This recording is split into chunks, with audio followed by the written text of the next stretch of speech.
Harga emas dan perak meroket lebih dari 50% dalam setahun terakhir di tengah ketidakpastian global. Lonjakan ini kembali menyoroti peran logam mulia sebagai aset lindung nilai, sekaligus memicu perdebatan antara dua tokoh keuangan paling berpengaruh, Robert Kiyosaki, penulis Rich Dad Poor Dad, dan Warren Buffett, investor legendaris sekaligus CEO Berkshire Hathaway. Melansir Business Today, selama bertahun-tahun, Buffett menolak emas dan perak dengan menyebutnya sebagai aset tidak produktif karena tidak menghasilkan pendapatan sebagaimana bisnis atau saham. Namun, belakangan ia mengejutkan publik dengan memberikan dukungan pada logam mulia, langkah yang bertolak belakang dengan pernyataannya di masa lalu.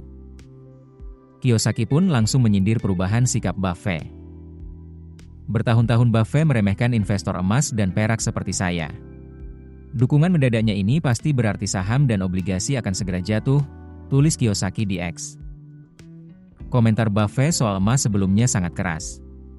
Pada 1998, ia menyebut emas hanya aset tak berguna yang digali lalu dikubur kembali. Kini, pengakuannya terhadap peran emas dan perak sebagai safe haven dianggap sebagai respons terhadap kondisi ekonomi global yang kian bergejolak.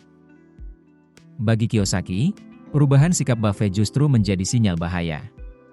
Ia menilai, jika investor konservatif seperti Buffett mulai melirik logam mulia, maka pasar saham dan obligasi bisa segera menghadapi guncangan.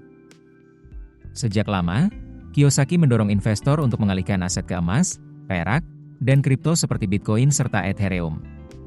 Menurutnya, instrumen ini bisa melindungi kekayaan di tengah inflasi tinggi, ketegangan geopolitik, dan pelemahan mata uang.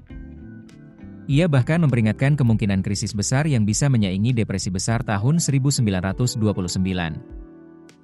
Kiyosaki menegaskan, logam mulia dan kripto adalah taruhan paling aman saat aset kertas ambruk. Lonjakan harga emas dan perak dipicu pelemahan dolar AS, di tengah meningkatnya kekhawatiran atas perlambatan pertumbuhan global serta ketidakpastian geopolitik. Selain itu, kebijakan bank sentral dan utang pemerintah yang kian membengkak juga mendorong investor mencari perlindungan di aset aman. Kiyosaki menilai kondisi ini semakin membuktikan kerentanan saham dan obligasi. Menurutnya, investor yang sejak dini beralih ke emas, perak, dan kripto akan lebih siap menghadapi badai krisis. Sementara Buffett selalu fokus pada investasi di perusahaan dengan fundamental kuat, sedangkan Kiyosaki menekankan pentingnya alternatif penyimpan nilai. Perbedaan filosofi keduanya kerap menciptakan kontras tajam. Namun, sikap Buffett yang kini lebih lunak terhadap emas menunjukkan realitas pasar bisa mengubah pandangan investor paling konservatif sekalipun. Keputusan bisnis terbaik datang dari data, bukan tebakan. Mudah berlangganan Business Insight dengan subscribe with Google.